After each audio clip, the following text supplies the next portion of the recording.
Well, hello, everyone. Happy Thursday, and welcome to the first technical session for one of the programs housed under the Jobs and Environmental Justice Program. It is called the Equitable Energy Future Grant Program. So, welcome to the first technical assistance webinar for the Equitable Energy Future Grant Program. My name is Hillary Scotto-Gurende. I am Deputy Director of Energy and Utility for the Department of Commerce and Economic Opportunity. Today, you will hear the voices of Linda Larson, Erin McAvoy, and Abby, and they will support you, Amber, and they will support you in completing and pursuing the Equitable Energy Future Grant. So a few housekeeping notes I'd like to share is that please make sure you remain muted. If you have any questions or comments, please put them in the chat. We will monitor that. We will do our best to complete this in an effort to get to hear your voices or answer some of your questions. If we do not get to them during this technical assistance, we will attempt to address some of them in FAQ. At this time, I will pass it off to Erin McAvoy. Well, thank you, Hillary, for that. Again, my name is Erin McAvoy, and I'm with at the Department of Commerce and Economic Opportunity at the Office of Energy and Business Utility. And I'm one of the CEJA grants manager, and I'll be overseeing this particular grant. We also have Linda Larson, who's on the DCEO CEJA implementation team program manager at U of I. And we also have with us Amber Broughton, who's with the DCEO Office of Accountability. So we all welcome you and look forward to this presentation. And also, besides making sure that you're muted, put your questions in the chat. We also have the availability of closed captioning, the CC, and I think I already saw someone do that. And then finally, we are going to be recording this session and sharing it in the very near future. So you can, I won't say sit back and relax, but you can sit back and we'll be providing all these links and this presentation and other support documentation, so you can just focus in on what we're trying to get across to you. All right, so what we're going to be talking about today is the overall CEJA ecosystem, and then also the program requirements for this particular grant, the funding and eligibility for this program, and then the GATA, your pre-qualification and other requirements needed for this, and then finally the application and submission information that you'd want to do. So also with, we mentioned about questions, definitely we have a lot to cover, so please make sure you put your questions into the chat and we'll try to work on answering those. So what is the Climate and Equitable Jobs Act, or as you're going to start being referred to as CEJA? It is definitely comprehensive energy legislation. You can see the pie chart here. What we're talking about specifically is the wedge that talks about equitable workforce and business development. But you can see all the other different pieces of the pie about electric transportation, carbon-free power, renewable energy, energy access, and solar for all. So just wanted to keep that in mind. The overall goal for this legislation is to achieve 100% renewable energy by the year 2050.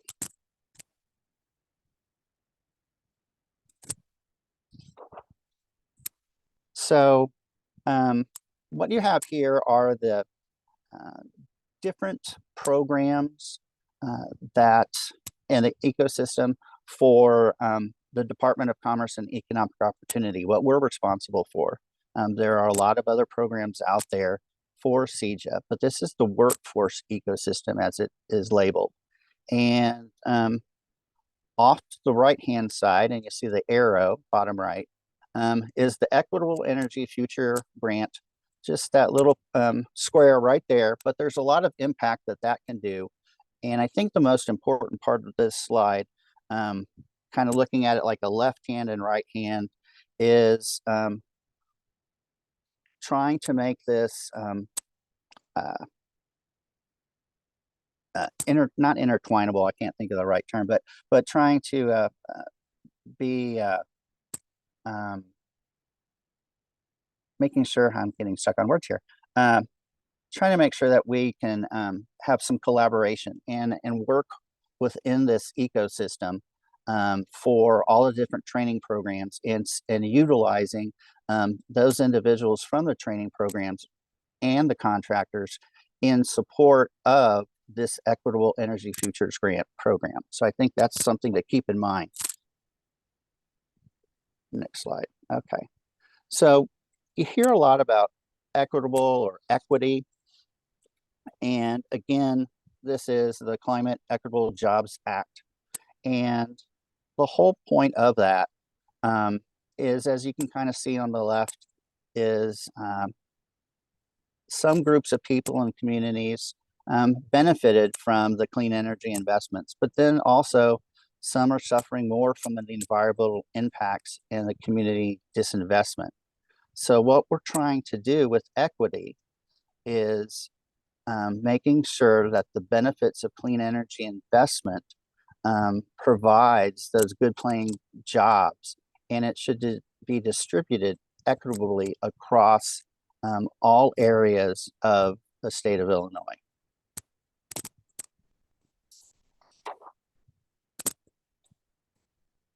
And here's a little diagram displaying equality, equity, and justice. And paying attention to the graphic, you'll see in the very first graphic for equality, everybody's trying to watch the soccer game, and they're all on a box. But unfortunately, there's the fence, and the one attendee can't see because of his size. And so with that, when it comes to equality, the assumption is, as it states, everyone benefits from the same supports. So then you move to equity. So in that, you can see from the picture, the diagram, the one gentleman to the left is tall enough that he can see over the fence. So he provides a box for the person over on the right-hand side to help him see over and to provide that support that he needs to participate, be involved in this program. And then finally, we move to justice. And with that, you can see that the fence, which was that systemic barrier, was removed. And they changed the fence so that everyone can see at whatever height or where they are in life, so to speak, where they are. So with that, to answer the question, what is equity, is you're overcoming barriers to the project, the community, or the business development caused by a lack of capital in low-income communities and historically disadvantaged populations. So keep that in mind when you're putting your program together as part of your narrative and things like that. Kind of a helpful hint here. Okay, so now we get to, what is this? What is the program description? So what's the big idea? With that, what will the grant provide? And it's going to talk about seed funding or pre-development funding. This is all new. It's all new technology. It's all new ideas, all new programs. A lot of things need to be tested. And so what this grant is all about is providing those opportunities, those funds to kind of test the waters and see what possibly could be done in your particular area, in your particular idea, and who can get funding. And we're going to talk about and defining this in greater detail a little bit later, but eligible contractor businesses. So those businesses that, if you remember the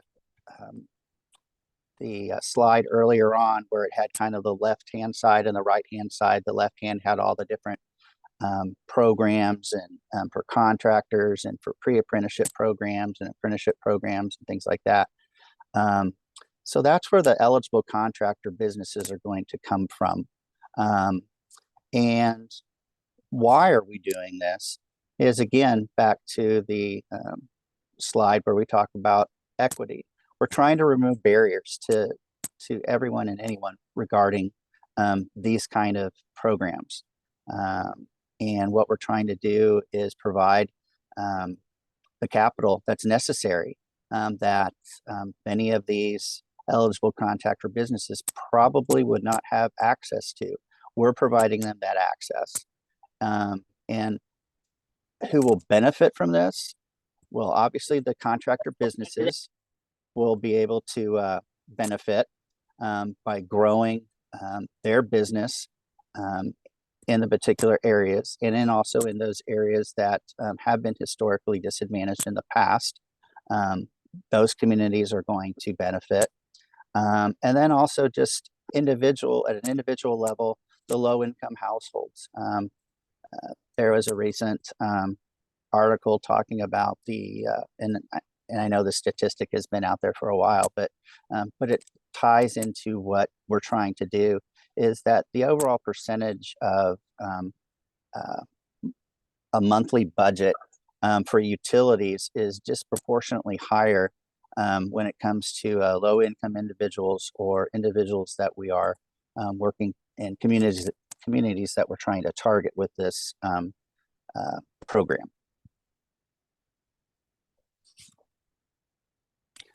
Okay, so this slide right here kind of summarizes what I just went through a little bit.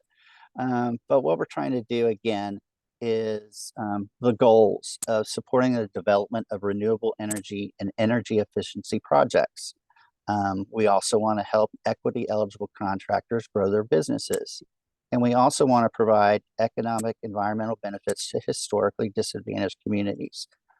One thing, another kind of hint, and you don't need, oh, okay, is when you're putting your narrative together or trying to describe your program, keep this slide and some of the other slides, and I'll try to point these out during the presentation, of near you when you're putting your narrative together. Because what is very good and appropriate for your narrative is to refer back or reference these kind of goals. What you're trying to do ties into supporting the development of renewable energy and energy efficiency projects, so forth and so on. I think having those tie together will make your narrative and your grant application stronger.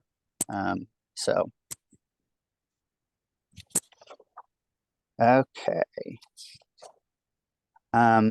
So what kinds of energy efficiency and renewable energy projects will be funded? These are examples in general. These are not an extensive list per se. I mean, however, they do provide the overall framework of what we're looking for. And what I'm trying to get at is we can help and assist on finding where your particular project fits within these overall areas.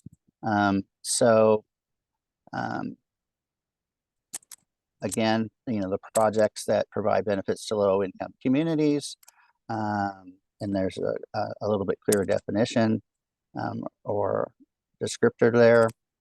Projects that invest in equity investment eligible communities, on-the-job training.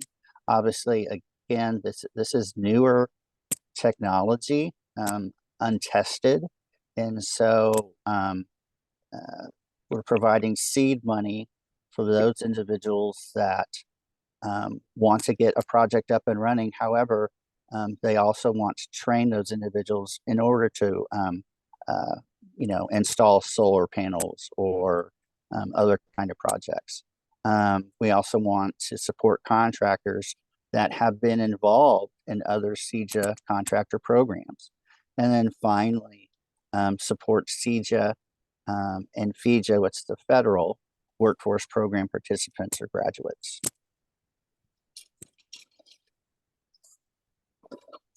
Okay, so we are going to prioritize those projects that are located in or support an equity investment eligible community.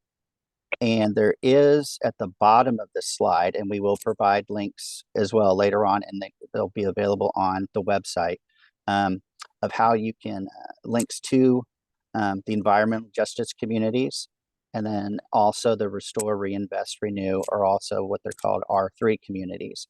So when you look at this slide, it shows Chicago, it shows Peoria, but there are environmental justice communities and Restore, Reinvest, Renew communities throughout the state of Illinois. So don't get caught up in just seeing these particular areas and go, well, I'm not listed, or I'm not in these areas. So one thing that I wanted to point out, and it's not a slide, but I got this from the IEPA about environmental justice, because you have seen this and maybe you don't know what that means. And environmental justice is based on the principle that all people should be protected from environmental pollution and have the right to a clean and healthy environment. Environmental justice is the protection of the health of the people of Illinois and its environment. And it goes on to a little bit more. And I got that from the Illinois EPA Environmental Justice website. And I thought that that was very important to bring that up, to make sure that everyone understands what environmental justice communities are.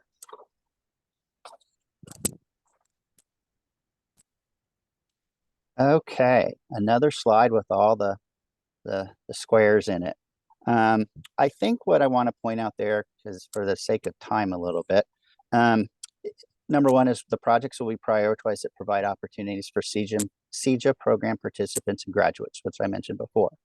I think it's very important that we keep in mind that what we're looking for with this grant is collaboration, connection, and you're not going to be able to probably do everything, your particular organization. So you're going to want to look for those partners that are out there. And I think, again, collaboration, connection, but not competition. I think what we're looking for, again, is a well-rounded, a well-thought-out program that encapsulates, kind of goes from the very beginning to the end of what we're trying to do and try to accomplish. But so just keep that in mind when you're putting your program together.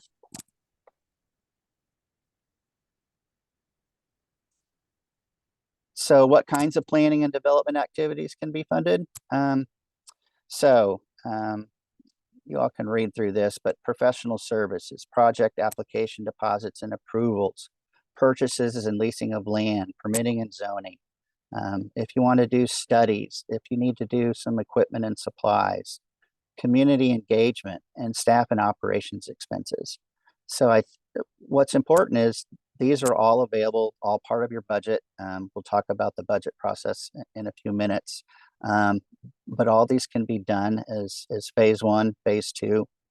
I do want to point out kind of one of those helpful hints of community engagement.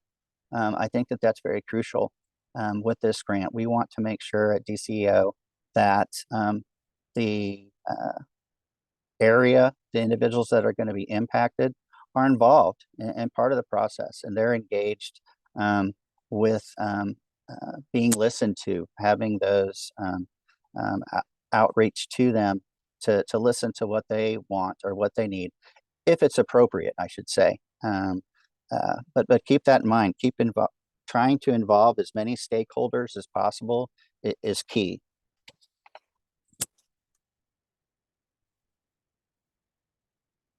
Here's another section that I want you all to pay a close attention to, and it ties to the budget and everything.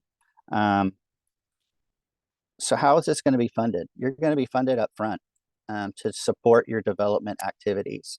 And actually the funding will be done in two phases. One will be planning and feasibility, that's phase one. And phase two is the pre-development construction. Keep in mind that you can request for both phase one and phase two. One thing to keep in mind, again, because this is a program that is dealing with pre-development and new technology and things like that, is determining if the project is feasible and has the metrics to receive funding for the phase two activities. We expect the possibility of some projects will go to phase one with the hope and intent of going to phase two, but during phase one, they're going to find out that it's just not feasible, it's just not attainable, and there's nothing wrong with that. Please keep that in mind. That this again is something new to all of us, and what we're trying to do is provide those opportunities again for anyone and everyone to see what can be done when it comes to energy futures.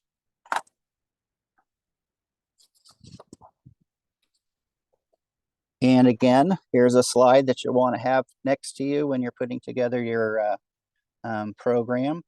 On the left-hand side, you have listed phase one, which is the planning and feasibility phase. And then phase two is the pre-development construction phase. Again, you're going to want to prove within phase one that phase two can be attainable if you do decide to apply for both phase one and phase two. And again, I'm repeating myself, but you do not have to apply for phase one and phase two. You can apply for just phase one if you would like to. And next slide. So of course, we talked about goals and outcomes and all that. So there will be reporting requirements, and you'll have to report on these various items. Not every squared listed here or report will be necessary for every particular grant. But again, this might be something you would want to keep close to you as you're putting your narrative together and application together. I keep saying narrative, but application, because these will help remind you about things that you need to put in your grant, as well as letting us know how you are going to report on these various activities. So we're now down to funding information and eligibility. Hi, everyone. Linda Larson again, and I'm part of the DCEO implementation team, and I'll be talking about this third point here, which is the amount of funding that's available and who's eligible to apply for this funding. I'll be turning it over to Amber to talk about GATA requirements, and then I'll be talking about application and submission information. So there's $25.5 million available per year for this grant program, so a significant amount of funding and award ranges. Applicants can apply for awards ranging from $250,000 to $2.5 million. And again, I want to emphasize, Aaron talked about this earlier, but these are pre-development and planning grants. They're not grants to do the actual construction of these energy efficiency and renewable energy projects. This is seed funding, development funding to do all of the work that's needed to get the program started, to make sure that they're feasible. We know that the construction is just a small part of the overall cost of a project. And this grant, the main purpose of this grant is to provide that upfront capital so that contractors can get this work done, can do that feasibility and planning and pre-development, and be ready to do the projects. The period of performance is expected to be up to 4 years. You may not need all of that time to do these activities. This will include reporting, so we want to see if your projects advance to the construction phase. And we want to see the final results. How much energy are they saving once they have been constructed, or how much energy are they generating? So the 4-year time period is meant to allow for that time to see the project through from pre-construction to completion. Who can apply? This program is directed towards equity eligible contractors, and I see on the participant list of this webinar that there's a lot of people here. Some of you may be equity eligible contractors. Some of you may be organizations that work with equity eligible contractors to do renewable energy projects. We're glad you're all here, and we hope you'll consider supporting those who are eligible to apply. And we want to be able to support the contractors that are applying for these programs. So the definition of an equity eligible contractor, these are businesses that are majority owned by equity eligible persons, and I'll describe what that means in a minute. It can also mean a nonprofit or cooperative that is majority governed by equity eligible persons, or it can be a single person that is an equity eligible person who's offering personal services as an independent contractor. So it can be a single individual who is a contractor. So equity eligible person, this is the definition that's used by the Illinois Power Agency for the CEJA, not the CEJA, but the solar programs, the Solar for All and Illinois Shines programs. And we'll be using that same definition.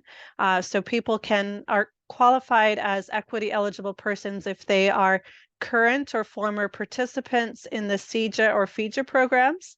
And Erin showed a slide of what those programs are. Also, people who were formerly incarcerated, people who are current or former members of the foster care system, and people who live in the equity investment eligible communities that Erin showed earlier. And if you're curious about if you reside in one of those communities, we'll be sharing that link of the map as well.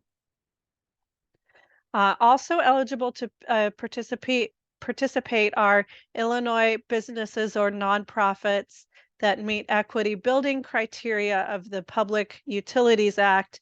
And essentially, to qualify under this eligibility requirement, they would need to provide a diversity, inclusion, and access plan with goals and objectives for subcontractors, vendors, and workforce, and describe a strategy to meet workforce and contractor objectives that are described in the program description. And I know this is a lot that we're throwing at you all at once. I want to emphasize right now that we are providing technical assistance, and there will be organizations that you can turn to as well for technical assistance to help you work through some of these requirements and see if you're eligible. We are also interested in funding projects that are funded among that are partnerships between multiple contractor businesses. So you can apply as a single contractor business or partner with another business on these planning and pre-development grants. And thinking about if you want to partner, think about the different activities that you are proposing. Who could you partner with to get the work done? You'll also, as you put together your application, you'll want to think about any subcontractor or consultant services that you'll need to do these activities. That might include architecture, design, and engineering services or energy auditing services, developer services, interconnection studies, consulting services. And again, we can help answer questions if you have questions about this. Okay, I'm going to turn the time over to Amber, who's going to talk about GATA. And GATA stands for, well, she'll talk about what it stands for, but I want to emphasize that for all of the grants that are state-funded grants, there's certain requirements that you'll have to meet to apply for state funding. And this is whether you're applying for a large grant or a small grant. She's going to be talking about those general requirements, and then I will be talking about some of the specific program requirements for this particular grant. So if you're new to state funding requirements, pay close attention to what Amber is going to share. They also have support for helping you walk through this, and she'll be talking about some of that. All right, thanks, Linda. All right, we'll go to the next slide. So my name is Amber Broughton, and I am with the DCEO Office of Accountability. I'm a technical support manager. So I'm going to talk about the DCEO grant process because it's kind of in general terms. So if this is brand new to you, or it's been a while, or you're newer to your organization, this is going to be kind of tips to get started and also kind of what to expect as a grantee. How to register in the Illinois GATA grantee portal. I'll talk about pre-qualification, which is a requirement for applying for a grant. I'll talk about just briefly the notice of funding opportunity, which we've been discussing these details throughout this presentation, and then what to expect if you are awarded the grant, kind of what's next. All right, so this is just kind of an overview of the competitive grant cycle. So we're talking about these pre-award requirements right now, all of the things that you need to have in place. You need to make sure that your ducks are in a row. You are meeting these requirements before you submit your application. So I'll be going over these. Once you submit your application, then it is going to go through a merit review committee, and they'll be scoring and doing what they need to do for their review. You will need to submit a programmatic risk assessment questionnaire, which Linda will be going through that.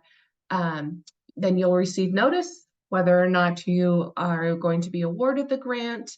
You will go into the GATA portal. You'll receive a notice of state award, sorry, a NOSA, and you go into the GATA portal and accept that. Then comes the development of a grant agreement. So you're going to be working with a grant manager to develop a grant agreement. And this is going to be the legally binding document that you are going to sign as the grantee, and DCEO leadership will be signing. And that makes it official. And now we have an active grant. So active grant, you're going to be implementing the project that you had in your application.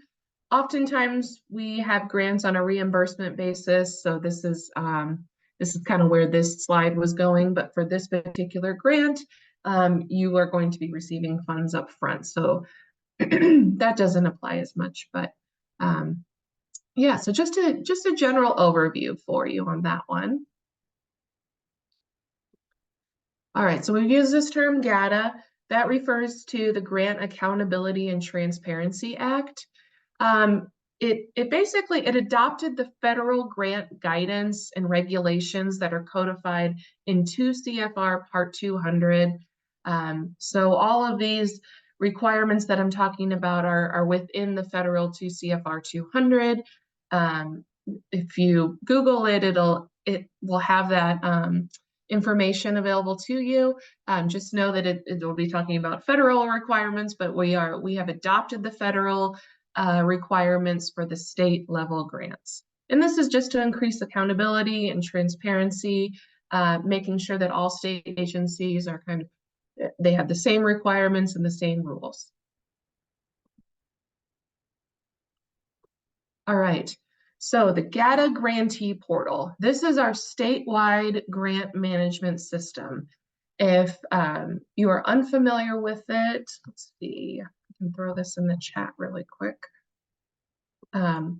This is where you will need to register. Your organization will need to have an account in there. And we're going to go through kind of what to expect in the portal.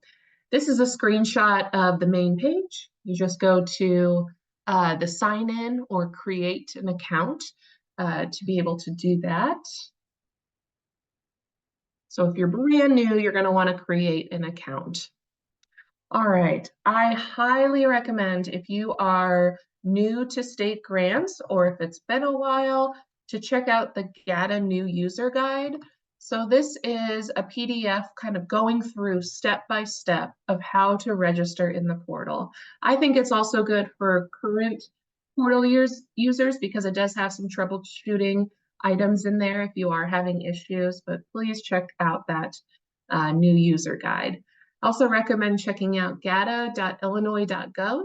This is the Grant Accountability and Transparency Unit over at the Governor's Office of Management and Budget.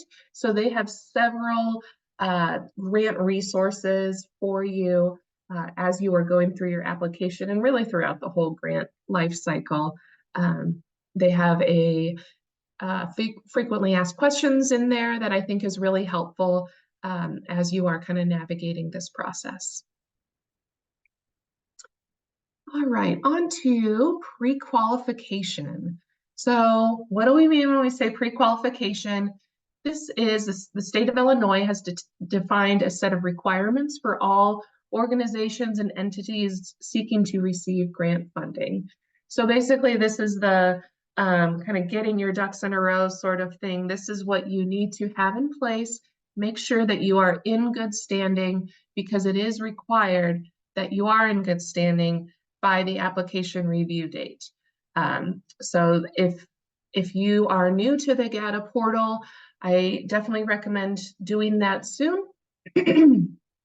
Then checking your pre-qualification status in the GATA portal. So this just demonstrates that you've met all the legal requirements and you've obtained all the necessary registrations. I'm going to be going through each of these requirements in the next couple of slides. All right, so this is what your pre-qualification status might look like in the GATA Grantee portal. So it's on the main page, you scroll down and it says pre-qualification status. Let's see, on this particular one, there's a couple of items in red. So those items in red require action by the entity and they need to be addressed. So in this case, their SAM.gov account, there's something going on with that one. There's Secretary of State registration. There's something going on that the grantee or the applicant does need to address. So you see here, it's got to the right, there's a help button. So you click on the help button and it'll help guide you through how to remediate that issue. If there's an item in yellow, that means that there is something pending, something is being reviewed, and it will usually work itself out within the next day or two. So don't need to worry about the yellow ones. It's the red ones that you need to make sure that you do address. All right, so I'll just go through one by one each of these requirements. The SAM.gov account. So this is the federal system of award management. You do need to have an active registration. Please make sure that your SAM.gov registration is set to public. That will ensure that the federal system, so SAM.gov, can sync with the state system, the GATA Grantee portal. So make sure that your registration is set to public. When you register at SAM.gov, they're going to give you a UEI number. That's a unique entity identifier that will be used in the GATA grantee portal. Also want to point out that oftentimes in Office of Accountability, we'll see folks will go through the registration, will receive the UEI number, and then they will stop.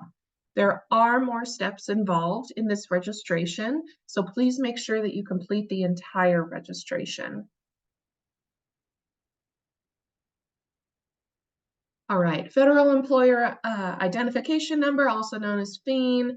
This is used, the IRS provides it free of charge. You likely already have a FEIN number in place, but if not, you can get that from the IRS. This is confirmed automatically in the GATA portal. If you do have a lock on your account, this will be automatically updated. So you don't need to do anything with this one, with this requirement. All right, on to the federal excluded parties list. This identifies entities excluded from receiving federal funds, federal contracts, that sort of thing. If you are on this list, you are ineligible to apply for Illinois funding.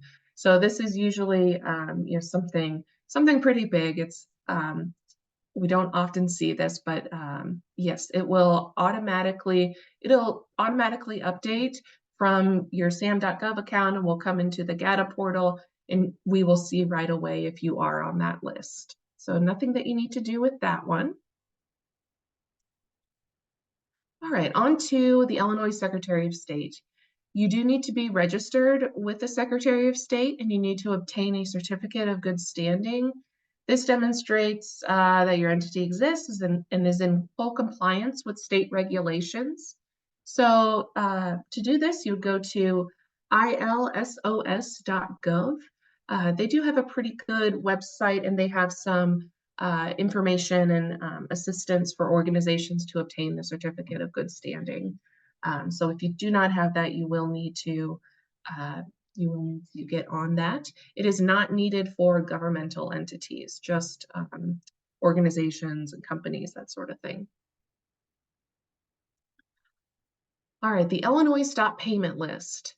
You cannot be on the Illinois Stop Payment List to apply for funding. So if your organization's name is on this list, that means you have fallen out of compliance. It's usually some past grant, you've missed a report, you've missed an audit, that sort of thing. That's when we usually find people on the list. But you can see in the portal why you are on the list, but you can let us know if you have any questions.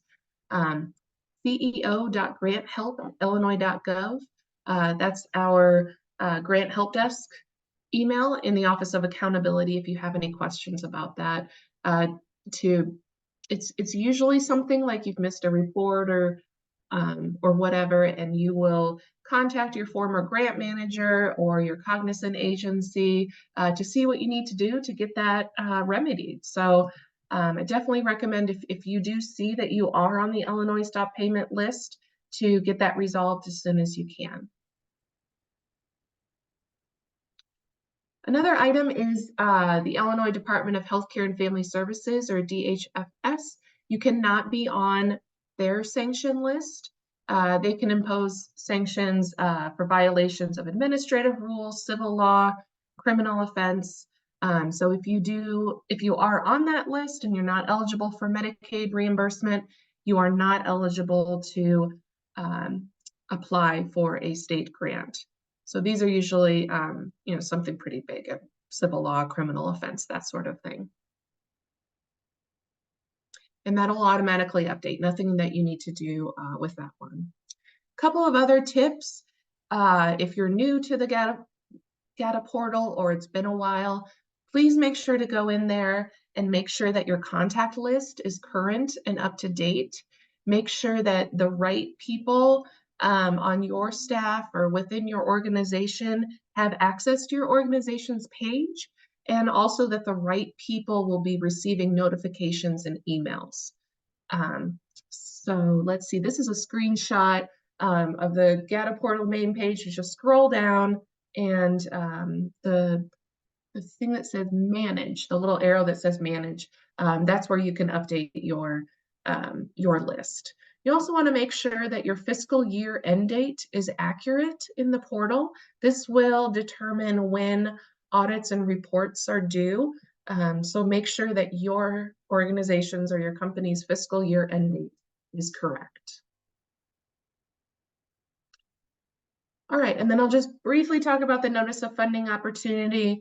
Hopefully you have all seen this. This is the document that is really going to lay out all of the details for this particular grant and how to apply. So we've been talking about these requirements.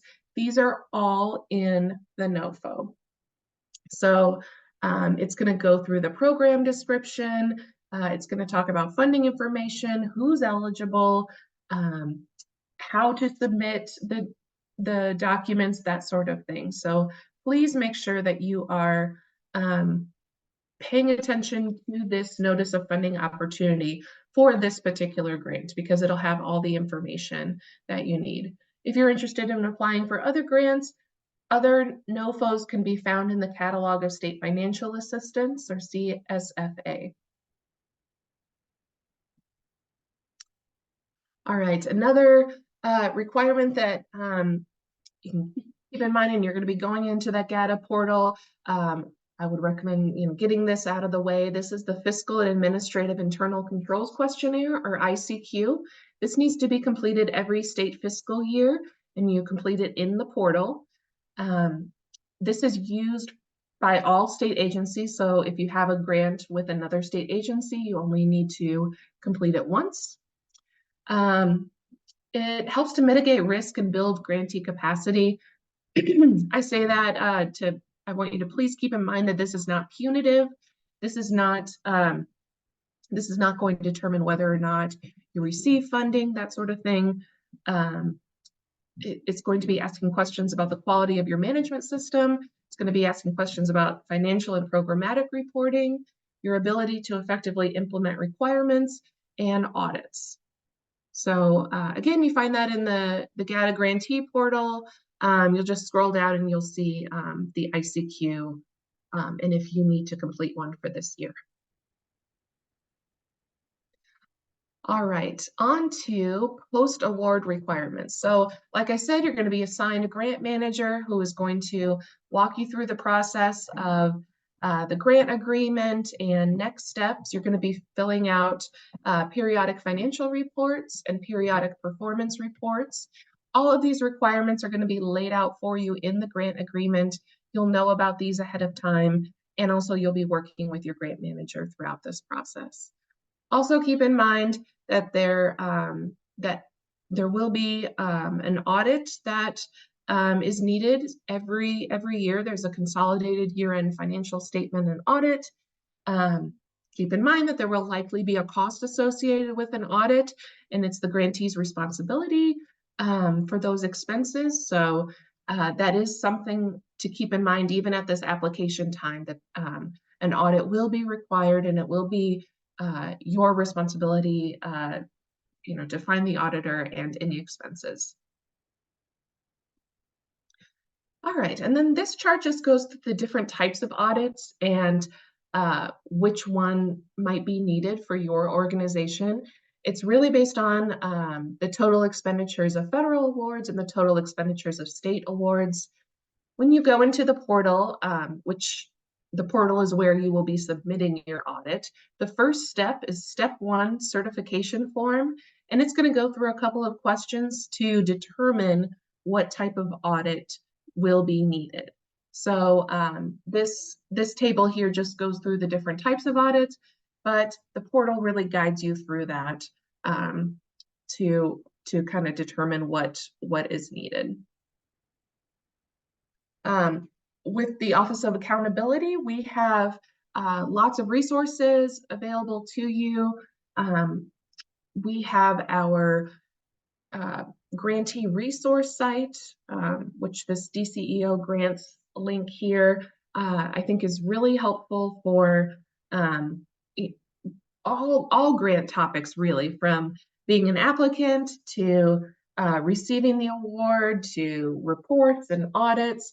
We're here to help you throughout the grant life cycle. We also have a video library in that site that has short video tutorials on several grant topics that I've talked about today. Like we have a video tutorial on pre-qualification. We have a video tutorial on reporting that I think is really helpful for not only new applicants and new grantees, but if it's been a while, if you're needing a refresher, please go to that site and we've got some resources for you. We also have the Grant Help Desk. That's at ceo.granthelp@illinois.gov. There's a couple of us that man this virtual help desk. If you have any questions along the way, please feel free to email us and we will get you those answers or get you steered in the right direction. So thank you, everyone, and we'll pass it back over to Linda. Thank you, Amber. I appreciate your offer to help. And I think if you're new to applying for state funding, this can feel very overwhelming. And if you have questions about the requirements that Amber has just talked about, that help desk and that website is the place to go. What I'll be talking about for the next few slides is the program specific requirements. And if you have questions about those requirements and about the actual application for this program, we have a separate Q&A, and we'll have technical assistance and office hours for applicants for those questions. So Amber referred to this a little bit, but there's a number of application documents that you'll need to fill out to apply for this grant. There's a fairly simple grant application. I'll show you what it looks like. It's a fillable PDF form. There's a budget that you'll have to put together describing your project. There's a few disclosure forms that are also fairly simple. And then the biggest part of this is that grant application. And we have a standard template that you'll fill to describe your project. And I'll be walking through that. All of the resources that we're going to talk about, as well as that actual notice of funding opportunity, it can be found at this website. And again, we'll share all links with you afterwards. All right, so just a couple of the forms that you'll be filling out. There's a uniform application. There's a uniform budget template. I'll be talking about that in just a little bit. A conflict of interest form and a mandatory disclosure form. So keep in mind that there isn't just one application. There's a number of different steps that you'll need to go through. What I want to talk a little bit about is the program application. There's a standard template that you'll be using to apply. And I'll be walking through a little bit of the requirements for this. It is just 4 pages, and we've tried to keep it fairly simple, knowing that these processes for applying to grants can start to feel a little overwhelming. We've tried to keep it simple, just ask for the information we need to evaluate the quality of your project. The first 2 pages of the program are going to ask you some basic questions about your business. If you're partnering with another business on this, we want to see if you qualify as an equity eligible contractor. So there's a few questions about that. We want to see how large your business is. We want to know if you've participated in any of the CEJA or FEJA programs, questions like that. Then after about starting in page 3, we're going to ask for some more details about your specific project, the energy efficiency and renewable energy project that you're proposing. So the first thing we're going to ask about is your relationship with the community. Erin talked about how we're looking for grants that really support equity investment eligible communities, that provide benefits to these communities, that may be located in these communities. So we want to know a little bit about your relationship with the community. We want to know about the community that the project will serve and the needs that it will address. And if you know, to the extent that you have the location determined, we want to know about that location. Is it suitable for its proposed use? Then we're going to ask you to briefly describe your project. So what are you proposing? Is it an energy efficiency project? Is it some solar installations? Is it a combination of both? You'll be describing to the extent that you're able to. Again, this is a planning and feasibility grant, so you may not have all of the details figured out yet, but we want to know what you're proposing. And then you are going to select the activities for which you're requesting funding. We've tried to keep it simple for you. We have a drop-down checklist of the phase 1 activities and the phase 2 activities that you can request funding for. As well as, you know, if there's other activities that you'd like to propose that aren't listed, you can do that. We're also interested in if you are working on a renewable energy project, are you going to be selling energy production? Describe how you're going to sell the energy produced or conserved to the customer, if that's relevant. So again, here's just a list. Erin showed this previously, but here's some of the activities that you can request funding for phase 1 and phase 2. And again, I see the difference basically being phase 1 is focused on, is this really feasible? Some of that early planning stage project development. Phase 2, that's when you've determined that this is feasible. You're ready to start project application, selecting contractors, working through the permitting and zoning stuff, training employees, things like that. So phase 1 is more of that plan, will this work? And then phase 2 is moving towards that actual construction of your projects. We're going to ask you on your application about the project outcomes. So if you're proposing a renewable energy project, we want to know how much energy the project will generate. We want to know the project cost and who's going to benefit from the savings. So to the extent that you know, and again, because this is a planning and pre-development project, you may not know that all of the details if you're in phase 1. So to the extent that you know, we want information about that. Phase 2, if you're proposing a phase 2 project, we're going to ask for more details. We want you to be able to tell us a little bit more about the project and its anticipated outcomes. And same with energy efficiency projects. What are the estimated energy savings? Maybe you haven't done an energy audit yet. That's okay. You can request funding for an energy audit, but how much savings do you anticipate?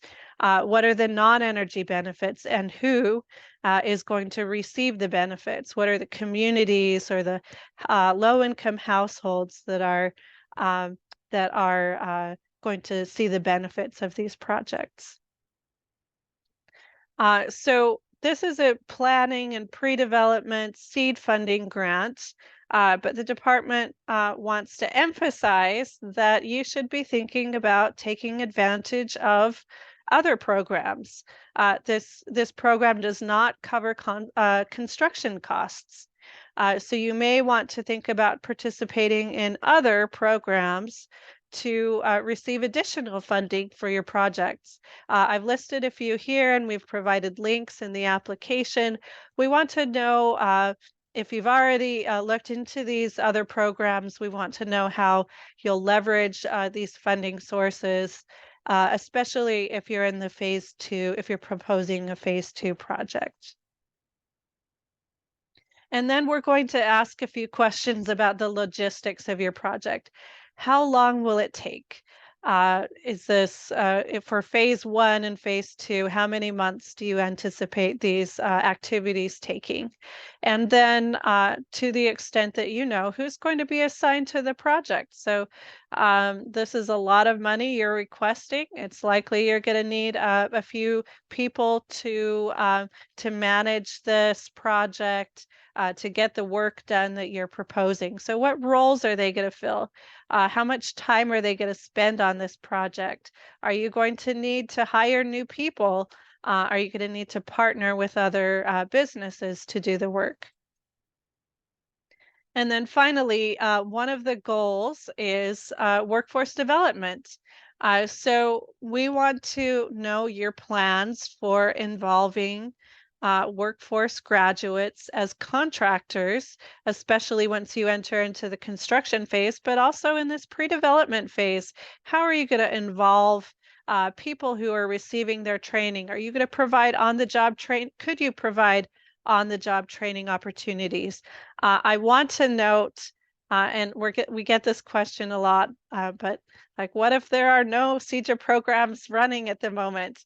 And we are at a phase where we'll be announcing awardees for the workforce program soon, but it's likely going to be a few months before the programs start training people. However, the FEJA programs, the Future Energy Jobs Act programs, those are already in operation. There are graduates of those programs. I'd encourage you to reach out to the grantees of those programs to see if you can involve people in the training or workforce graduates in your projects. We want to know what percentage of your workforce will meet equity eligible persons criteria. We want to know how you're going to support and help the clean energy workforce grow. And to the extent that you're able to determine this, how many permanent or temporary jobs do you think will be created from the project? So again, this is part of the larger ecosystem, the clean energy workforce ecosystem, and we want this to tie into, we want the projects that you're proposing to help support the development of new workers in this field. So after you complete that application, it has a list of supplemental documentation that you can submit as attachments to your application. And this will include a documentation that attests that you're an equity eligible contractor. You might have property ownership documents if they're available, or authority to make improvements from the actual owner of the property. You might have letters of support from community leaders or stakeholders saying, yes, we're interested in this project. It would benefit our community and we want to work with you on this project. You might have letters of support from CEJA or FEJA workforce program grantees. If you're proposing a phase 2 project, we'd like to see some design or construction documents if they're available. We'd like to see some quotes and budget estimates to see that the project you're proposing is feasible, to better understand the project. Again, you're not going to have to submit all of this, but to the extent that you can provide these documents, these will help strengthen your proposal and give the department the sense that you're ready to move forward on this project. One of the most difficult parts of the application process I find is the actual budget template.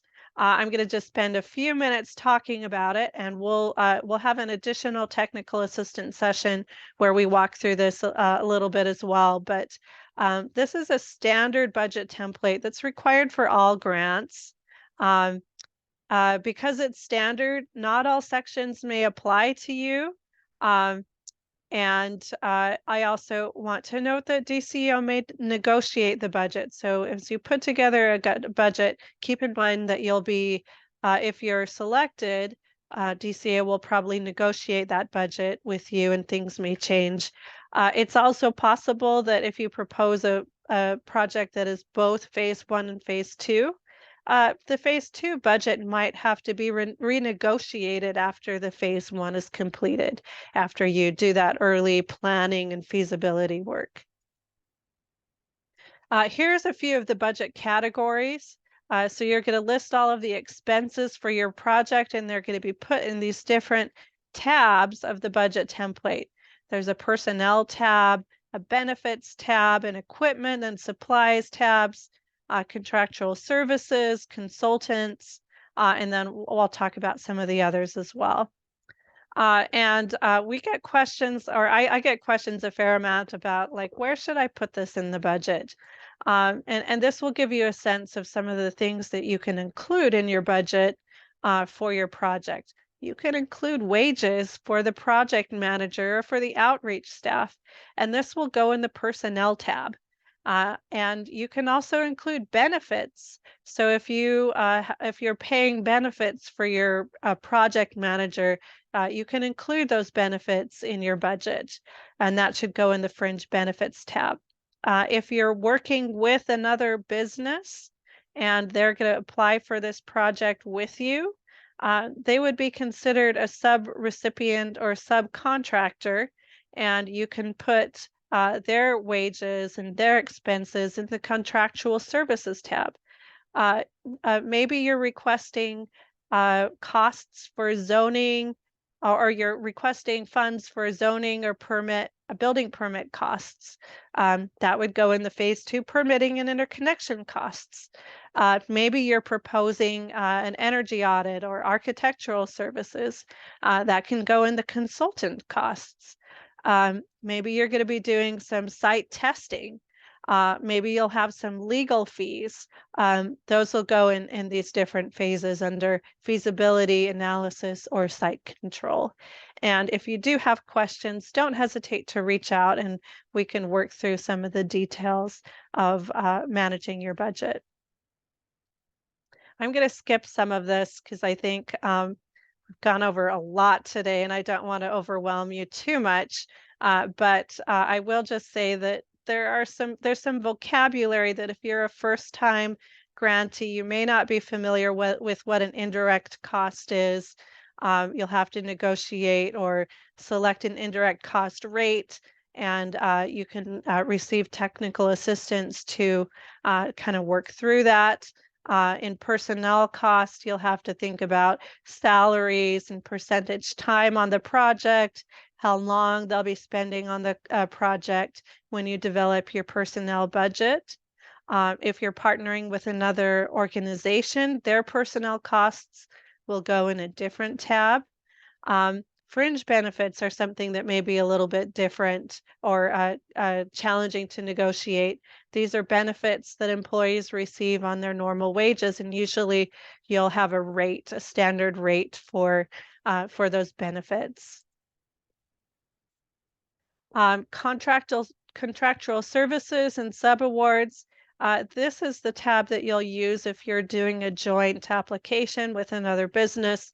You might have a main applicant and 1 or 2 other businesses that you're working with, and their budgets will go under this tab. You'll provide a narrative that kind of describes, so here I've had an example of, let's say you're partnering with Fighting Illini basketball. I don't anticipate that any of you will, but let's pretend.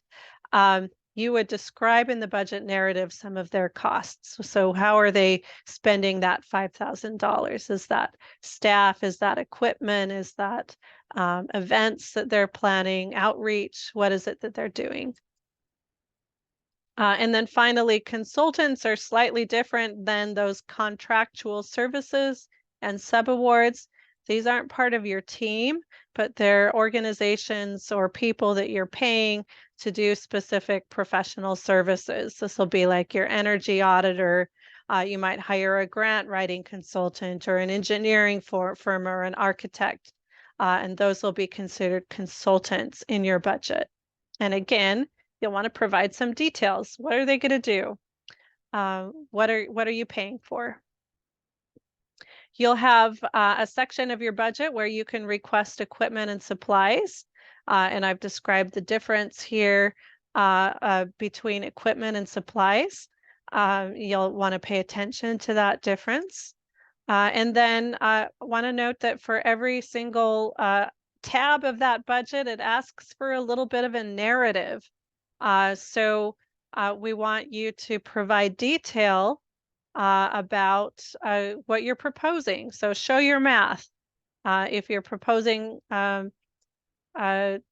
personnel costs, we we want to know a little bit about the people you're hiring and how much and how you're calculating their personnel costs. You might have quotes and invoices that you include in this narrative. Amber shared some of these already, but the resources she shared can also help you navigate the budget. So this resource here has some information about about all of the things that I've talked about regarding the budget. All right, so those are the different parts of your application package. Now, I just want to briefly talk about how it's going to be reviewed. There's 4 different categories. There will be a merit review team that's formed by the department who will be looking at your projects, your proposals, and 50% of the review criteria is based on the quality of your project. So that's why that project application and your descriptions are really important. We want to see what you're proposing, if you have some good ideas for the energy efficiency and renewable energy projects you propose. 20% is on cost effectiveness. That's where you'll want to have a strong budget. 20% is on your applicant team qualifications and your capacity. And then 10% is focused on the documentation of need and your tie to the community and the needs that this project will fill in that community.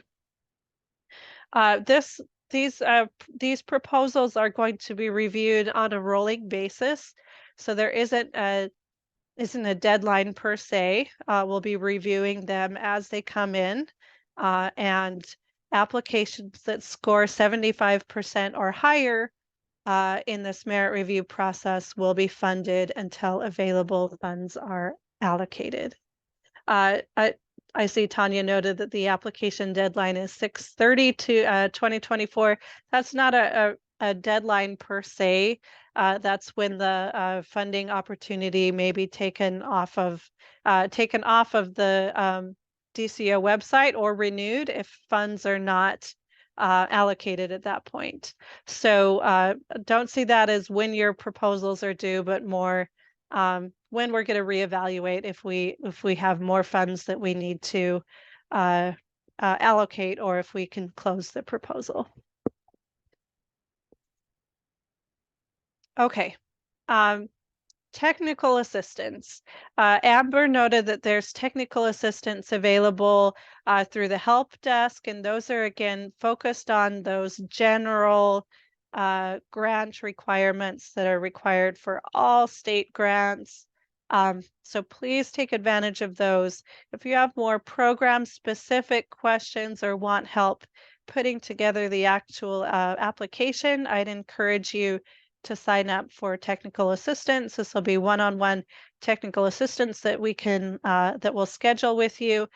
This is the form you can use, and again, we'll share the links with you.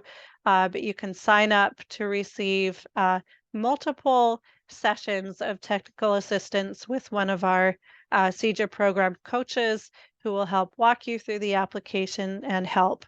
I do want to note that there are other places you can go for help, and one of those places is the CEJA Contractor Incubator Program. Unfortunately, it's not running yet, but it will be soon. The notice of funding opportunity is open for that program right now, and grantees should be selected soon. And we hope to get those incubators up and running fairly soon. And this will be a great resource for contractors to receive help in submitting these applications. In the meantime, you can receive help from CEJA program coach. You can feel free to also go to a small business development center or Apex Accelerator. The folks that operate those organizations have experience in applying for funding and guiding people through some of these complex processes. All right. So just one more link to the grant opportunity website. If you do have questions, please submit them to ceo.ceja@illinois.gov. We'll be responding to questions and making them publicly available on the NOFO webpage. So keep an eye out for that. We'll be updating the FAQ regularly, and those will be posted on this website that's linked right there. And then finally, the grant manager, you heard from him earlier. The grant manager for this program is Aaron McAvoy, and you can reach out directly to him if you have questions as well. I know that a lot of you have posted questions in the chat, and we haven't been able to answer all of them. We'll be gathering all of those questions and adding them to the FAQ as well. Finally, we'll be hosting additional technical assistance sessions as needed. We've got one more scheduled on December 14th, and there may be others coming depending on the needs of people who are applying for this funding opportunity. But we'd encourage you to register for this one on December 14th. It's at noon, and again, we'll share this link with all of you so that you can sign up. We'll be providing a little bit more guidance to help you apply for this opportunity. All right, and that's all I've got. I hope you'll reach out to us if you do have questions, and we look forward to connecting with you. Thank you.